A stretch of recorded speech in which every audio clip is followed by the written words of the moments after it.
Buenos días a todos. Muchas gracias por Bom dia a todos, obrigado por participar mais uma vez nesse ciclo de webinar. Nessa ocasião temos um webinar sobre Modeling Sophisticated Architecture and Mission Critical System with Hexus. A dinâmica é a mesma de sempre. Primeiro vão se apresentar os palestrantes e depois vão ter uma breve apresentação do assunto e depois, finalmente, vai ficar aberta a sessão para perguntas e respostas que vocês podem fazer. Podem habilitar o microfone para poder fazer as perguntas correspondentes. Então, vamos com os apresentadores. Gonçalo, por favor, boa tarde. Eu sou Gonçalo Echagüe, vou estar na palestra de hoje de como construir os sistemas com arquiteturas complexas que, num ambiente crítico, estamos com os Armi, Gonçalo Balotti, também Gustavo, Guilherme, que vão participar também com perguntas e que vocês queiram saber também. O que vou fazer no início, um resumo da palestra, que está gravada, do evento que fala sobre esse assunto. Fazemos um resumo, depois ficamos abertos às diferentes perguntas. Quando estamos construindo sistemas em visão crítica, geralmente o que nós fazemos é começar a trabalhar no design do sistema. Não importa se é um sistema importante, porque sabemos que vai ser grande do início, mas vamos criar uma KB e vamos começar a definir os objetos, os quais vão fazer parte do sistema, e depois criar aplicativos. Vão ser um ou dois que vão ter algumas bases de dados. Geralmente esse sistema é monolítico, fazemos apenas um deployment, uma base de dados, mas assim que vai avançando a complexidade com diferentes requisitos, esse sistema pode ir mudando, variando de uma questão monolítica para configurações com mais compatibilidade. Então, macro, mini serviços ou microserviços. E hoje vamos ver quais são a arquitetura que vamos ter na base de conhecimento da GeneXus para ir sobre esses cenários.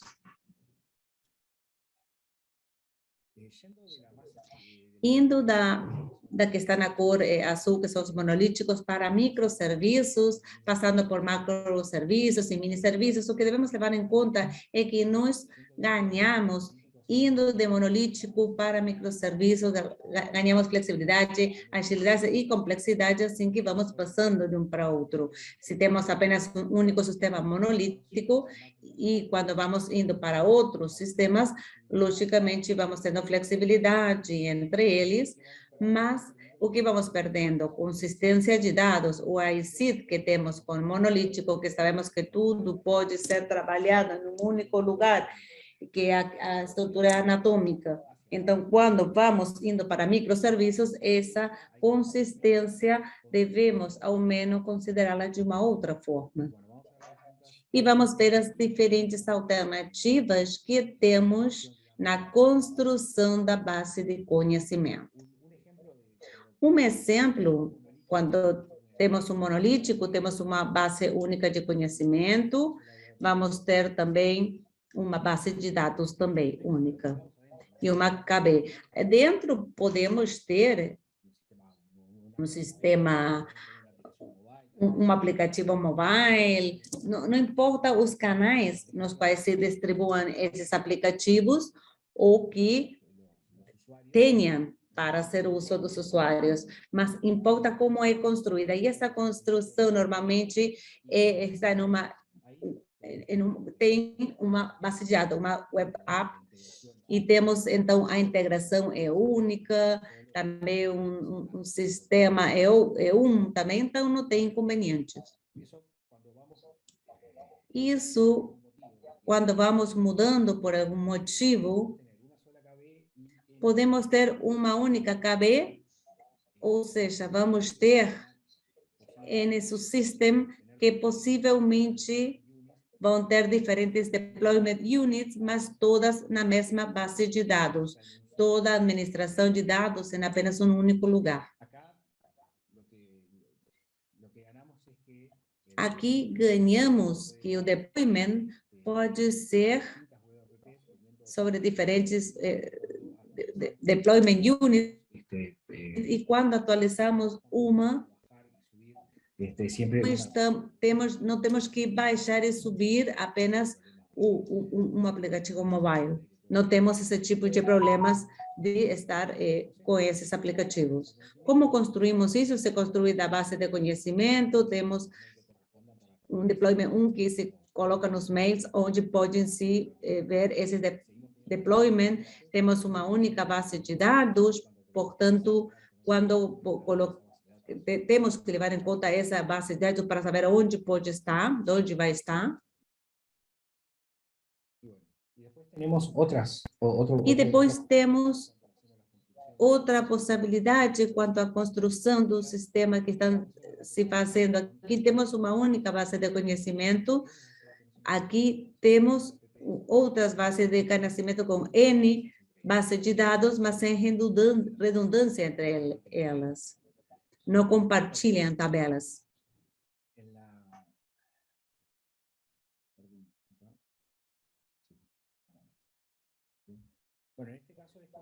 Nesse caso, os subsistemas que temos estão em diferentes bases de conhecimento, e para poder acessar esses dados, para poder acessar da KB1 para KB2, devemos trabalhar com esses dados, e uma das coisas que podemos fazer é exportar as datas view e ter acesso de, por exemplo, a KB1 para o modelo de dados que temos na KVN, por exemplo. Então, podemos interagir com esses dados. É importante saber que é o owner dos dados, mas temos todo o acesso e podemos trabalhar sobre essa base. Ao ter as transações exportadas, o que dispomos também é que pode ser também toda a tabela estendida que fica disponível na KB1 com o modelo de dados da KVN ou tudo que seja correspondente.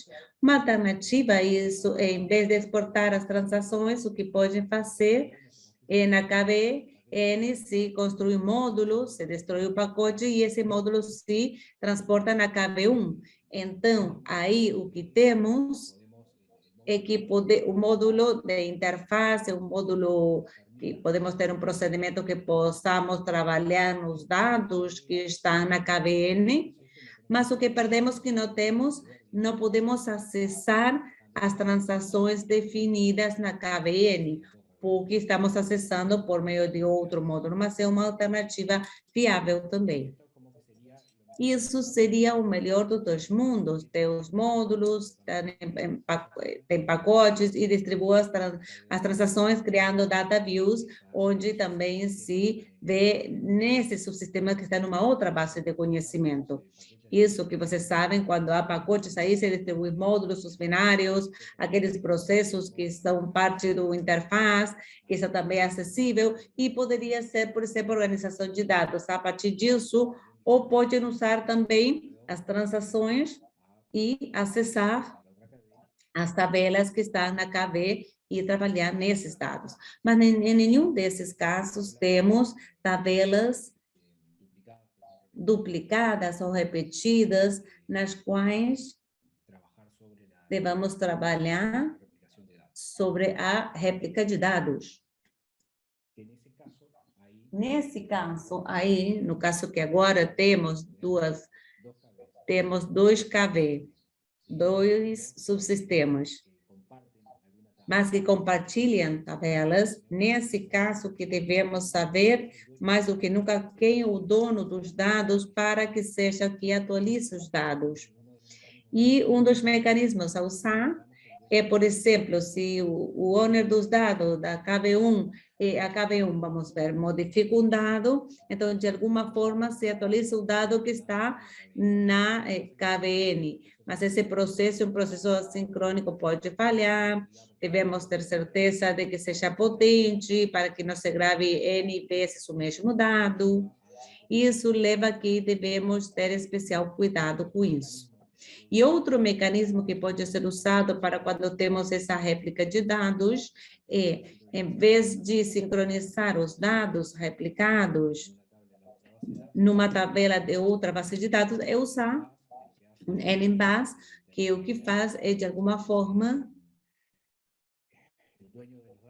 o dono dos dados grava o dado gravado com um tópico especial e aqueles inscritos com esse tópico podem ver que o dado cambiou e atualiza, né? Um mecanismo esse mais seguro que devemos levar em conta quando os dados.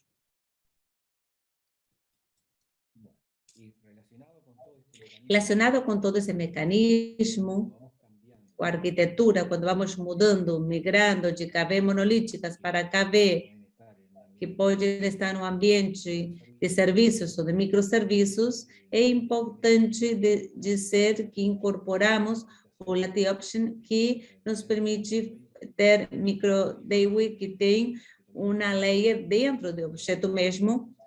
Nós recomendamos daqui em frente, em vez de colocar um procedimento, vários procedimentos como Web Services, recomendamos que seja criado o API Object, e esse API Object, o que vai ter aqueles processos que nós devemos expor, o API queremos expor para um objeto juntos. Por exemplo, se tem clientes que querem colocar a lista de clientes e modificar um cliente, ou seja, a fatura de um cliente, pode ser alguma coisa, isso deveria ser processo que está chamado dentro da API Object, e o API Object do cliente se colocaria todos esses métodos que são conceitualmente sobre a mesma entidade. E o bom é que o que é exposto é esse API Object, não os procedimentos que implementam um método que se chama de API Object. Isso é muito importante por vários motivos. Primeiro, porque se coloca uma interface, depois temos um layer que permite que os eventos default e after fazer administrar, por exemplo, os parâmetros que vão ser passados para o objeto que implementa o processo em si, e isso permite administrar também de uma forma bem mais eficiente. Então, a recomendação é que usem o API Object como mecanismo para exponer a API que está sendo criada no seu sistema.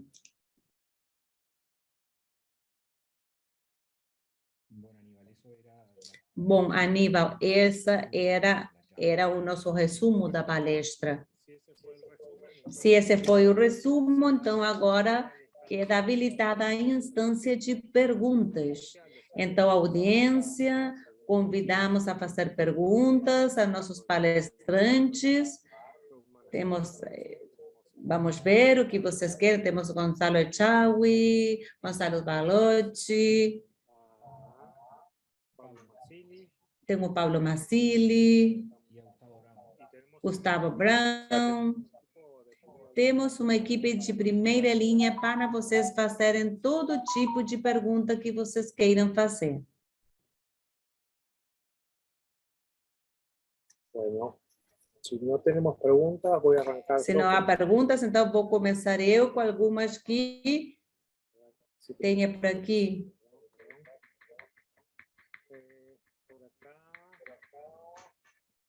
Por aqui. Acá tengo una. Tenho uma que chegou por o chat, vou ler. Conforme a experiência no desenvolvimento dos aplicativos num cenário, um KV com múltiplas deployments, um processo dos diferentes deployments, qual a recomendação que você faria? X-Server, por exemplo? Eu posso responder assim.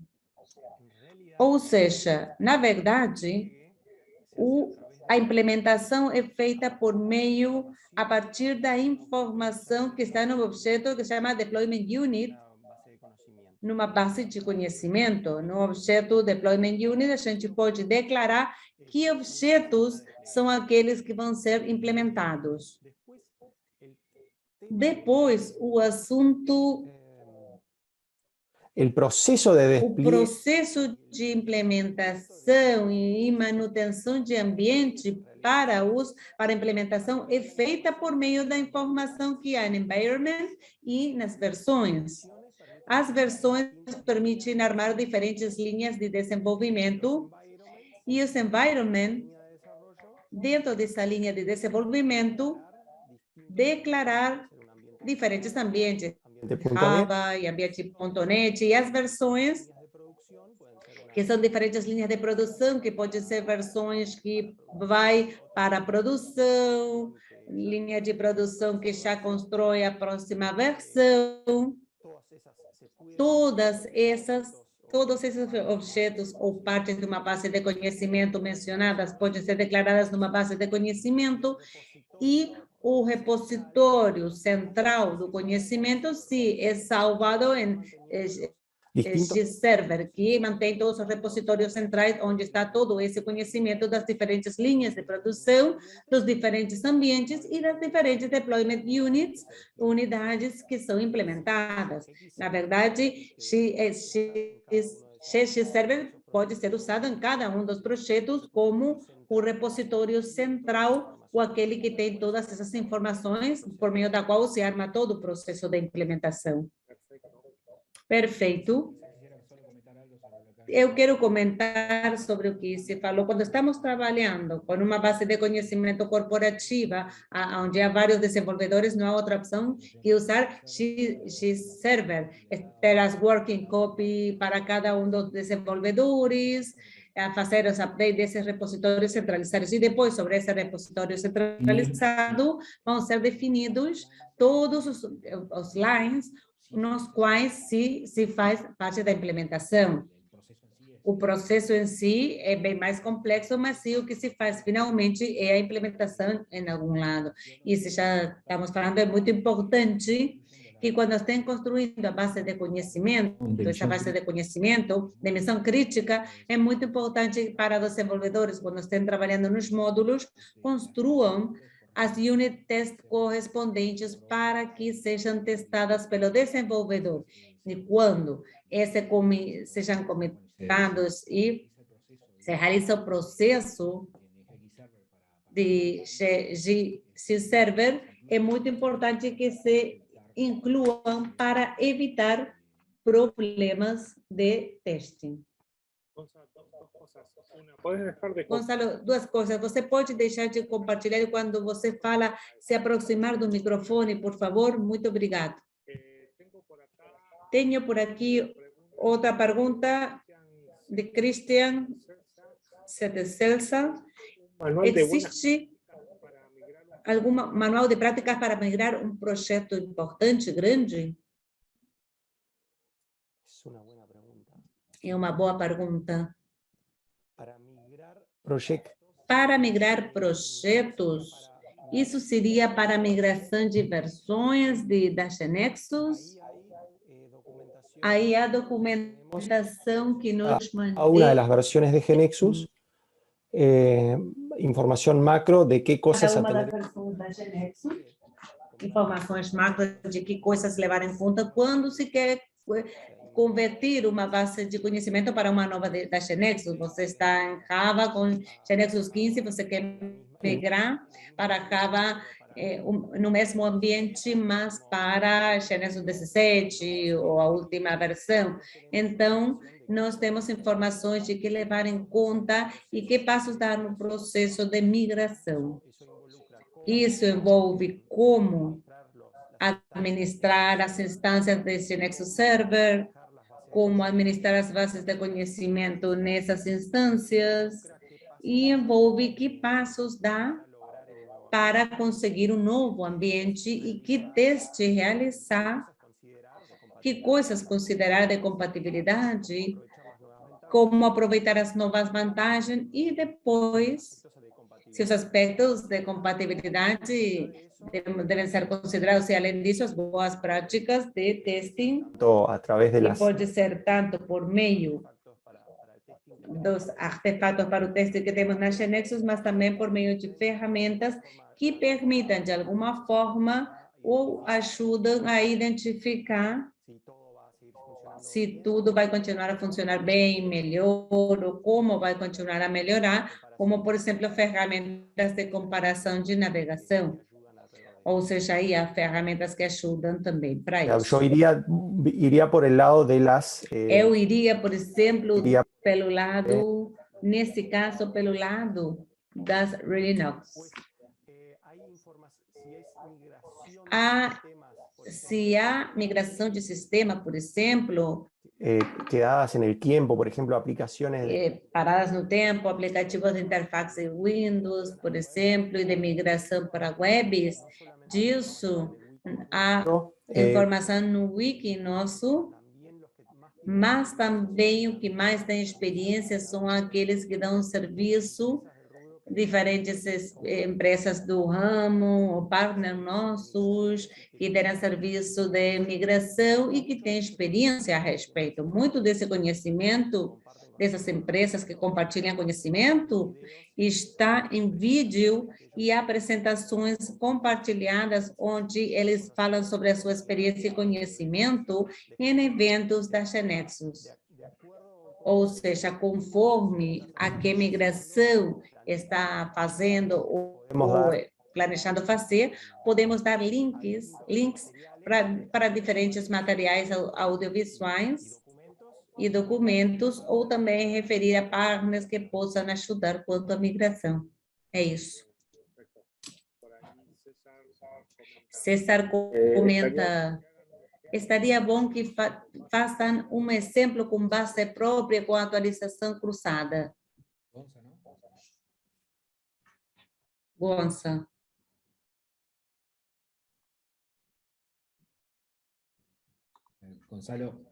Gonzalo.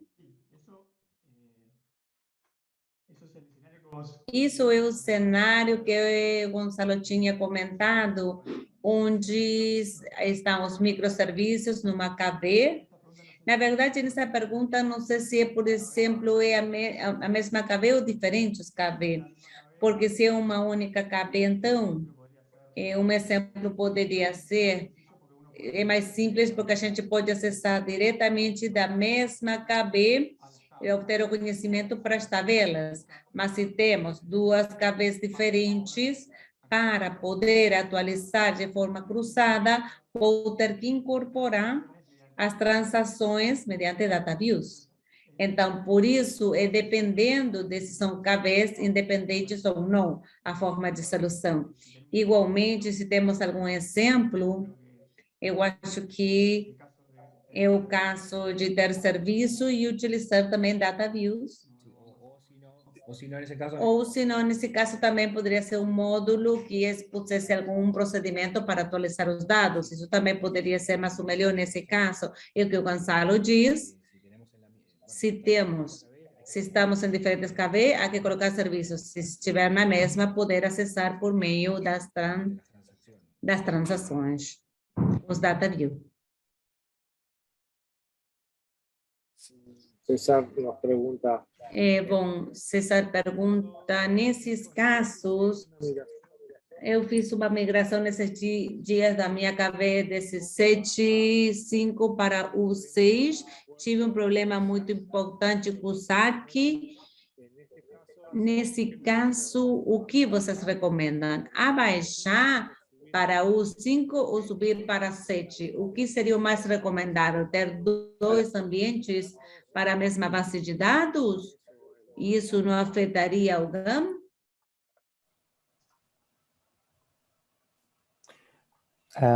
Todavía no leí cuál es... Ainda eu não li qual o saque específico. Sí, lo que digo es, no leí todavía Sim, o que eu digo, não li ainda o conteúdo técnico específico do ponto, mas o GAM, os avanços que o GAM faz sempre são backward compatíveis. Portanto, você vai poder ter uma base de dados compartilhada entre web apps, onde uma base, digamos, estou falando, compartilhada, onde uma web app tem o 5 e outra esteja no 6 ou 7, Ou também a Identity Provider, se a integração com o GAME por meio de uma Identity Provider, esse Identity Provider pode estar numa versão e os aplicativos em outro. En este caso puntual, hay, Pablo ahí Nesse comenta que caso hay un hotfix para la Grace. específico, há hotfix também. Então, poderia abaixar um pouco e não necessariamente instalar tudo de novo. Tenho uma pergunta de Rodrigo. Quando estamos desenvolvendo num cenário de uma única KV, onde eventualmente se implementam múltiplas DU, o uso de módulos, em que beneficia?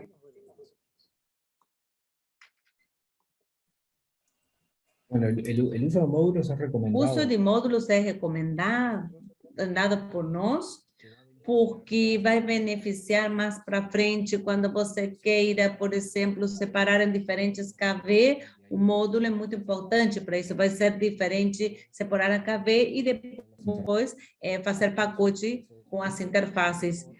E também porque, ao menos para mim, como uma questão mais ordenada, ter os módulos para poder trabalhar mais consistentemente com isso.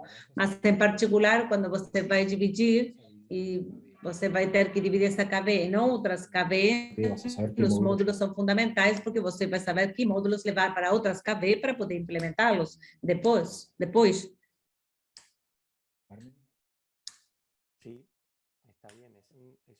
Sim, é uma separação conceitual diferente. As deployment unit é como eu quero implementar o sistema. Os módulos são uma separação lógica dos módulos do meu sistema e uma forma de organizar o meu conhecimento. Essa organização de conhecimento, além de uma melhor administração e organização, são vantagens, como o Gonçalo falava, quando eu quero separar em módulos lógicos, quando eu quero compartilhar conhecimento, também ajuda alguns por questões metodológicas, ou por questões de como se organizam as equipes, há diferentes pessoas que trabalham em desenvolvimento de diferentes módulos ou são especialistas quando as coisas crescem em algum módulo da base de conhecimento. Então, cada um trabalha no seu módulo, há equipes que se organizam assim, cada desenvolvedor trabalha no seu módulo, e isso ajuda a delimitar a responsabilidade de cada um, quem vai fazer o quê. Pode ser base mais para frente para definição de qual o dono de dados e demais. Mas, em princípio, ajuda muito a compartilhar conhecimento e a modernização da base de conhecimento, a melhor conceitualização. Isso já do início. Perfeito. César Giuliani pede a palavra. Então, César, por favor. Oi, boa tarde, tudo bem? Eu queria fazer uma consulta. Eu queria fazer uma consulta. O caso seria o seguinte. Vamos supor, eu estou armando uma KV monolítica com vários microserviços. Módulos por funcionalidade. Módulos por funcionalidade. E com cada uma dessas funcionalidades, são microserviços com seu deployment unit associado. Jenkins. E eu quero integrar com Jenkins. E eu quero que quando se produza uma modificação em algum objeto que afete um deployment unit, o pipeline seja executado para esse unit, mas não para os outros. Detectar, ou seja, qual o deployment unit, porque pode ser que um objeto afete mais de um deployment unit. Como fazer? Para, por meio de Jenkins, ou por meio do pipeline de Jenkins, determinar, olha, cuidado que aqui você tem dois deployments que você tem que movimentar para o ambiente que você quiser, e não todos os outros, porque os outros não tiveram modificações. ¿Cómo lo podrías hacer hoy? Como você poderia fazer isso hoje? A ver, estoy ejercitando. Estou exercitando, porque como é que você poderia fazer hoje? Porque seria com coisas um pouco artificiais. Eu gostaria, na verdade, detectar esse caso e diretamente não gerar ou colher com as coisas que não avancem, Avanzar ou não innecesariamente. vai, que seria avançar desnecessariamente. Hoje, na Nexus, poderia fazer um build por deployment unit, mas o problema é que você não sabe se tem que fazer build ou não de outra development unit. Para saber se deve fazer build, essas informações devem estar nas especificações. Ou seja, porque há ver que objeto será, que se tem não na base de conhecimento, mas sim em nível de informações que junta o processo de especificação. Por exemplo, frente a uma mudança de atributo, poderia ser afetados, o especificador poderia detectar que alguns programas têm que ser gerados ou não são necessários que sejam regenerados. Isso é informação que obtém um especificador, não é necessariamente a base de conhecimento. Portanto, devemos fazer um build all, e a partir daí inferir se você tem que avançar ou não. Isso, para inferir se tem que avançar ou não, já aí, se não se modifica nas fontes associadas a esse deployment unit, é um processo mais complexo que você não tem uma abstração de alto nível para fazer, tem que entrar em questões de comparação de arquivos. Ao menos eu não conheço outra forma de conseguir isso hoje. O que eu pensava,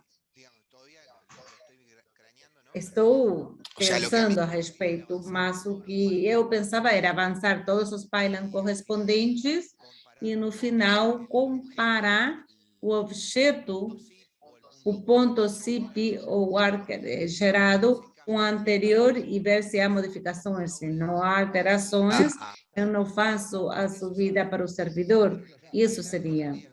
Mas o pylon seria executado. Mas você faz todo o deployment, você não faz o deploy. Isso. Eu não sei se alguém já experimentou com disso, com aqueles que estão, dos que vocês estão participando hoje. Já experimentaram? Não sei se é comparar os HARs finais ou arquivo de texto, por exemplo. Mas vai por aí. Isso nós estamos pensando coisas dessas, como podemos melhorar, inclusive o caso contrário. Se eu quero implementar um deployment unit, mas como, talvez se tenho outra deployment unit, se tenho que atualizar, porque senão vai estar gravando, salvando dados em tabelas que eu consulto que não são válidos. Então, às vezes, não é tão perigoso atualizar. Bom, pode acontecer as duas coisas, isso que eu quero dizer. Também pode acontecer que você não queira atualizar alguma, mas você sabe que tem que atualizar, porque senão vai salvar dados inválidos.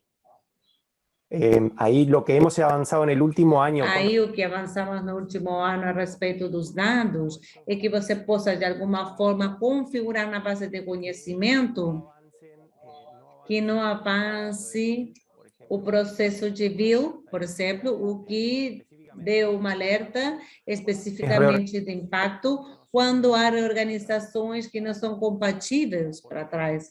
Ou seja, porque quando estão nesse cenário que alguém, como metodologia, você sabe que não se faz esse tipo de questões, mas se alguém faz essa harmonização disso, o processo de impacto detecta isso. Entonces sabrás que o deshaces. E então você sabe que desfaz essa mudança ou realmente você vai ter que implementar os deployment unit ao mesmo tempo, porque se há incompatibilidade, as deployment unit velhas vão deixar de funcionar. Nesse passo avançamos, de que como você falou, ainda esse não sabemos detectá-lo.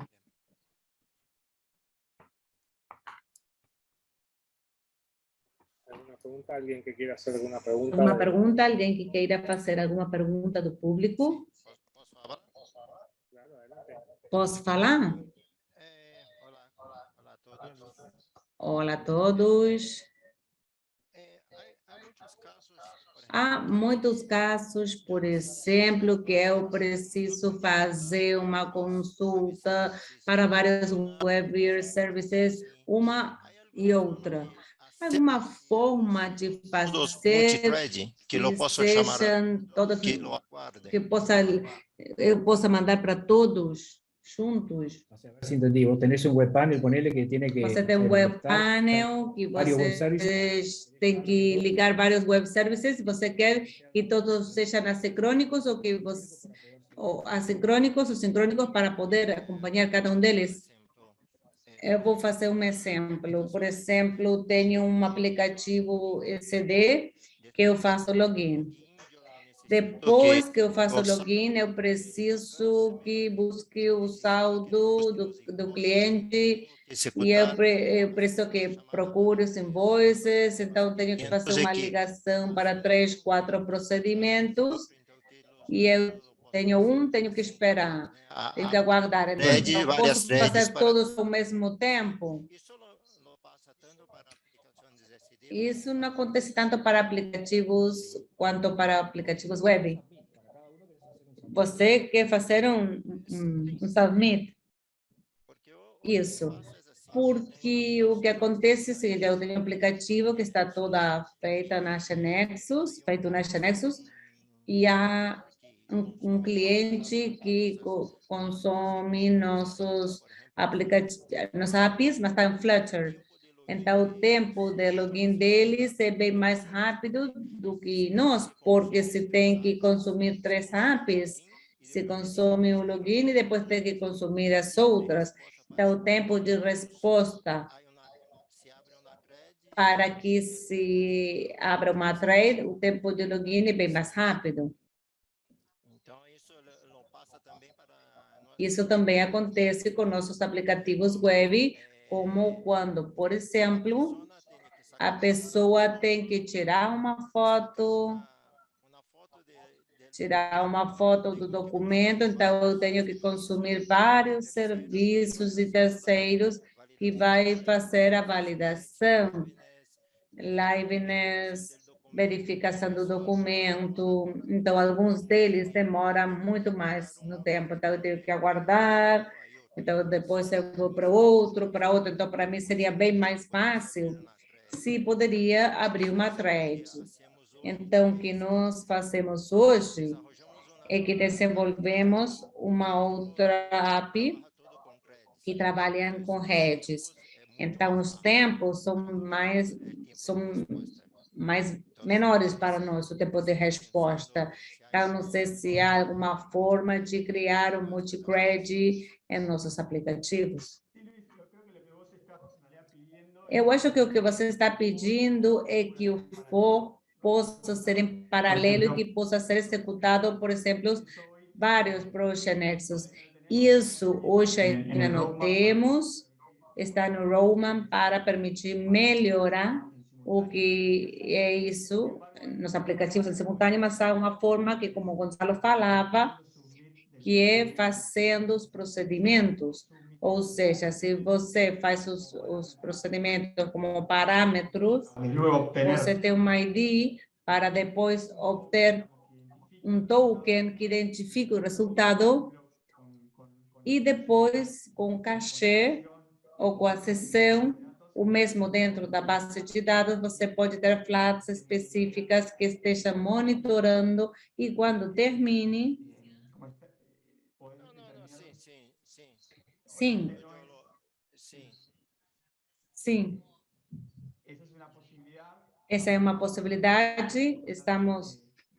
Concordamos que se tivéssemos um comando for que tirasse em paralelo todos os threads, seria algo melhor. Mas hoje esse é um mecanismo de submit para ter vários processos sendo executados da mesma forma, é o comando submit. Está bem. Outra coisa. Luiz, outra coisa, você talvez o que você serviria é poder fazer em paralelo, como faz submit, para mais definir um callback, que chame alguma coisa que quando você termina esse procedimento para poder agir. Isso talvez esteja faltando. Sim, pode ser sim. Eu conheço a forma de fazer submit, mas o que acontece é que tenho que fazer o controle manualmente, por exemplo, com uma DLL, que fazemos com não mais de 20 linhas, fazemos tudo. E não necesitamos controlar, Claro, salvar uma no tabela. Por eso, si cuando termina, Isso, se quando termina, voltasse o controle para você de alguma forma, para você continuar com o que iria depois, isso serviria também, pode ser? Sim, serve, porque o retorno que eu tenho que escolher uma tabela, estou fazendo um serviço em AWS, na Azure, tenho que pagar mais, porque vou ter que ler a tabela. Então, tudo isso, nós fizemos uma primeira versão e no final mudamos e desenvolvemos uma DLL que chamamos e executa. Então, há um custo, um valor de CPU, mas não há custo de salvar e escolher uma tabela. Então, essa foi a primeira versão que fizemos e foi mudada. quedamos con el tema para seguirlo estudiando. Sim. Então vamos continuar a estudar o tema, sim, claro. Pode ser mais uma? O tema aqui é a concorrente de duration, que é a Nasha Nexus. O que acontece? Se tem um vídeo, funciona o especificador, o gerador. Mas se faço um F5, não, primeiro faz a especificação e quando termina a especificação, aí sim vai começar a geração dos objetos. Não sei se deveria ser assim, ou, bom, como seria? Esto no sé con qué versión de Genexus está. Isso não sei com que versão da Genexo você está, porque não há muito tempo. Se agregó Upgrade 6, ya debería estar. Si te habían quedado objetos por... Deveria estar. Se ficaram objetos por gerar por alguma questão, lo único que sí que são levados em conta paralelos para gerar, mas deve ser especificado o primeiro objeto para começar a levantar os geradores. Essa é uma decisão que nós tomamos quando começamos com a especificação. Quando os processos de especificação se levantam ao mesmo tempo e os do gerador, depois de especificado o primeiro objeto, continuam a se levantar a demanda. Se você tem algum caso especificando vários objetos e não começou a gerar, então é um bug. Ahí habría que ver a ver cuál E aí deveríamos ver qual bem o caso e o porquê. Há alguns casos onde devemos esperar para gerar o objeto, porque se tem que gravar alguma determinada informação do cross-reference, algum caso de border. Mas, entrando nesse caso, que faz que não se gerem alguns objetos, se acontece geralmente, deve ser algum bug que deveríamos reproduzir. Eu percebi que quando faço muitas alterações, muitas mudanças, e aí faço uma especificação com F5, isso começa apenas com especificadores. Quando termina, começa com geradores. Não sei se é algum caso específico. Não deveria fazer isso. Deveria ter algum bug, de alguma forma, devemos ver se podemos reproduzir. Eu vou reproduzir mais um pouco e ver se há alguma coisa, ver e depois eu falo. Outra coisa seria, não sei se é possível configurar que primeiro se utilize, meu computador tem 16 cores, eu quero 32 créditos. Eu quero que seja executado em 35, depois 32 spreads de geradores. É possível fazer isso? Porque o que acontece é muito difícil definir a quantidade de especificadores e a quantidade de geradores, que seja o desempenho melhor. E além disso, eu tenho KB, que são somente com a Genexus, tenho KB, base de conhecimento com KB2 Tools e KBs com Wiki Plus. Não, com E outro quando vou tem- trabalhar com um outro, eu tenho que mudar, porque de cada um vai ter um desempenho diferente. Alguns demoram alguns pouco mais no especificador, geradores, então eu acho São que, 20 por especificadores. exemplo, para mim, são 20 especificadores, quando termina os especificadores, se muda e se começa a gerar. No tenemos que... Não temos que seja dinâmico, temos anotado para fazer a ideia de ter que a gente diga o total de cores usados e que isso seja dinâmico, que passe de geradores. Mas o acontece que você pode colocar mais geradores de cores que você tenha, mas isso vai comer a máquina toda, deixa a máquina, gasta tudo especificando e não deixa você trabalhar, se você quiser fazer outras coisas.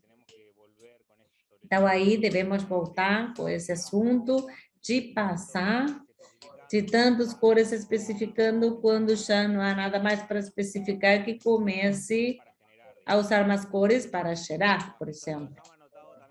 Isso vamos deixar também para voltar a revisar. Essa ideia estava, mas não foi feita ainda. La base de conocimiento hay algunas Porque depende da base de conhecimento, há algum que o processo de especificação é mais pesado.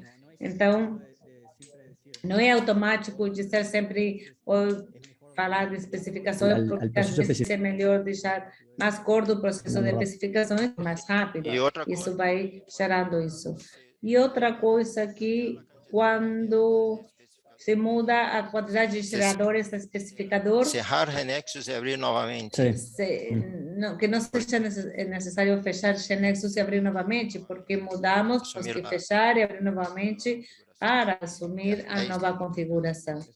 É isso, muito obrigada. Con el 3. Isso também temos isso para revisar. Obrigado, Luiz. Alguma pergunta mais do público? Sim, boa tarde. Eu queria comentar essa questão.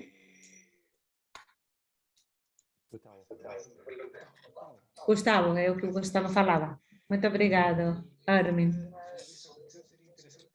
Essa questão é interessante, eu não conheço muito. Há algum link que vocês possam encaminhar para revisar isso e ver como ver melhor isso quanto às especificações? Porque justamente eu vi esses casos que tinha uma KV em que eu tenho e acompanho algumas questões e quando faço essas especificações e fica parado, então, nas diferentes instâncias da especificação.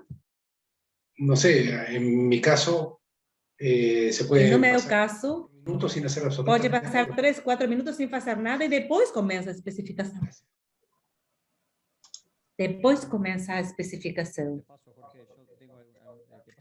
Jorge, eu vou passar o link dos processos, alguns também questões que falam de alguns problemas que foram divulgados e corrigidos também. Muito obrigado. Aí eu passei também. Excelente. Muito obrigado. Posso comentar a pergunta de Jorge?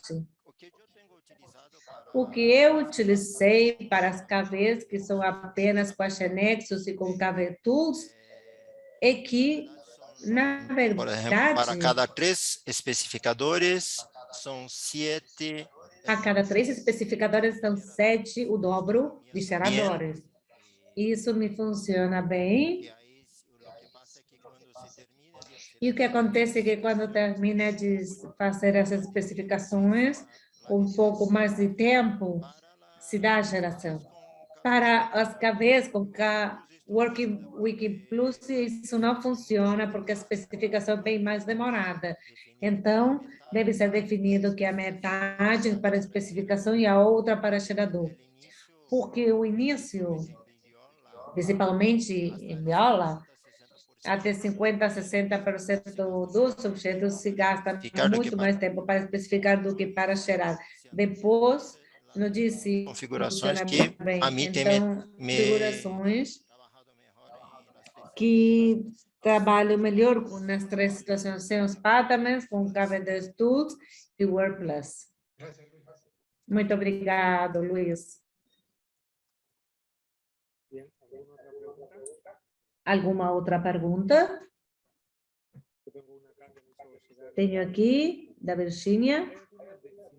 Alguma definição ou recomendação de quando fazer um microserviço?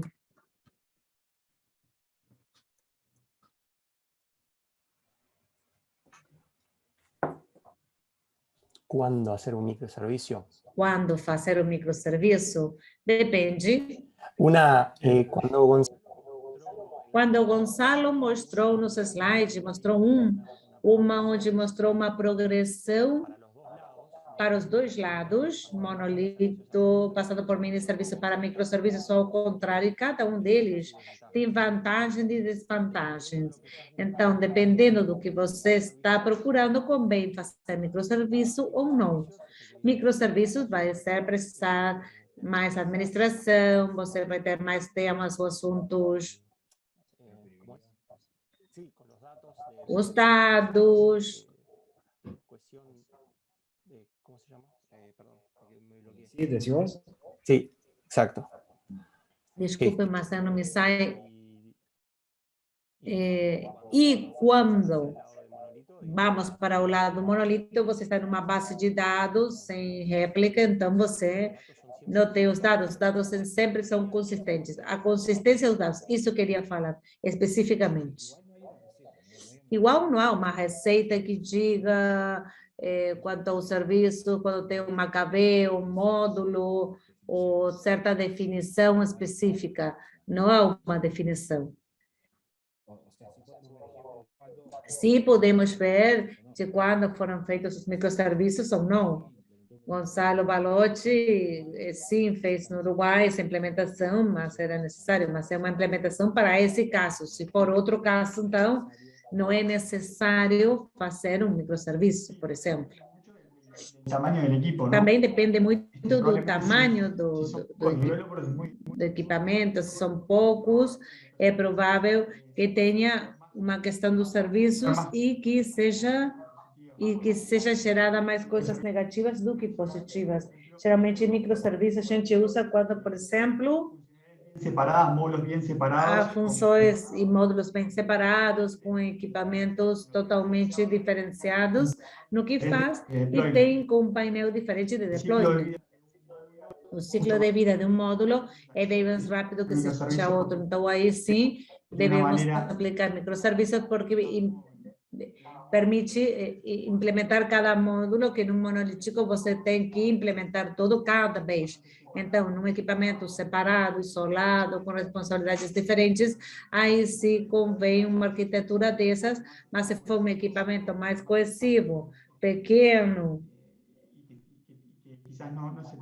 e que talvez não queira entrar nos microserviços, que é a observabilidade. Quando nós adicionamos microserviços, observamos que o que está acontecendo no sistema pode ser um pouco mais complexo. Então, devemos medir todas essas informações.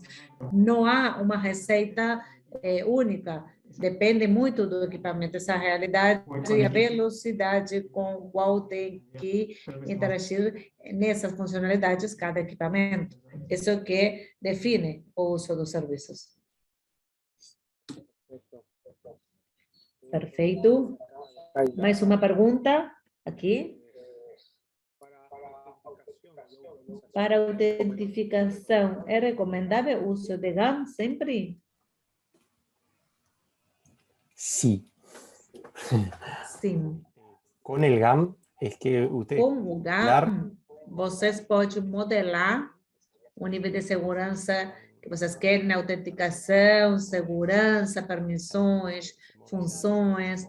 Aí é onde se modela, depois muitas coisas se configuram, o tempo de execução pode ser configuradas funções e também diferentes formas de autenticação. Portanto, isso poupa muito em nível de trabalho, mas em nível de segurança, especificamente falando, é a maior segurança obtida nos aplicativos gerados quando utilizado o GAM. Técnico se llaman instrucciones para... Em nível técnico, se chamam instruções para verificar a segurança inclusive antes de começar o evento Start, ou quando, frente a um erro de autenticação, utilização, de não permitir o avanço, também essa resposta é devolvida em tempo e forma, os códigos de erros e associados, portanto, todas são vantagens que dá o uso do GAN. Não há, são coisas executadas, inclusive antes de qualquer coisa que vocês possam programar num evento. Start. Uma última pergunta. Ricardo está confirmando lo que dice. Tengo una pregunta más acá de Gerardo que dice. En el caso uma pergunta aqui de Gerardo. No caso de usar, pode ser usar integralmente, desculpe, não se entendeu muito a pergunta.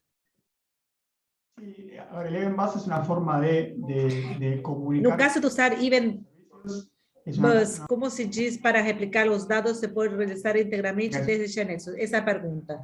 Bom, quando a questão é sincrônica, nós podemos colocar numa mensagem que pode ser um Kafka em Event Bus ou na nuvem, que também tem essa questão integrada, e implementar outros conhecimentos Genexus que está monitorando o Event Bus e realizando as atualizações necessárias conforme o evento que se passa no Event Bus. Geralmente, na Genexus, nós podemos conectar Kafka, que temos uma API para poder produzir e consumir dados em tipo Kafka. Podemos publicar e consumir eventos nesse sistema. Também estivemos trabalhando com Azure, no Event Bus de Azure, e em breve no Amazon, que é a por ejemplo, Kinesis tecnologia Amazon, como Kinesis e Ambridge. Isso também vamos trabalhar. Mas, basicamente, essas seriam as questões. Perfeito. Temos tempo mais para uma pergunta. Alguém tem alguma?